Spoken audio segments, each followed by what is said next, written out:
এটা গুয়াহাটির বৈশিষ্ট্য মন্দির আর তার জলপ্রপাতটা এই যে দেখতে পাচ্ছেন আপনারা, এই যে বৈশিষ্ট্য মন্দিরের যে জলপ্রপাতটা, এইটা হচ্ছে মন্দিরের বাইরের চারিদিকের পরিবেশটা। বৈশিষ্ট্য মন্দিরটা তো জানেনই, এটা পুরো পাহাড় দিয়ে ঘেরা আর আর্মি এরিয়ার মধ্যেই বলতে গেলে এটা।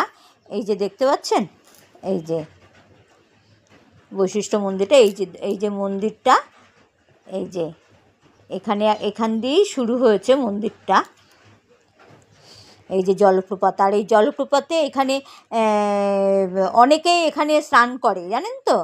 আর শ্রাবণ মাসে এখান থেকে, এই বৈশিষ্ট্য থেকে জল নিয়ে এখানে শুক্লেশ্বর যেখানে আছে সেইখানে সবাই জল ঢালতে, আমরা যেরকম তারকেশ্বরে যাই এইখানেও সেরকম, এখান থেকে জল নিয়ে শিবের মাথায় জল ঢালতে যায়, বাঁকে করে এখান থেকে জল নিয়ে যায়।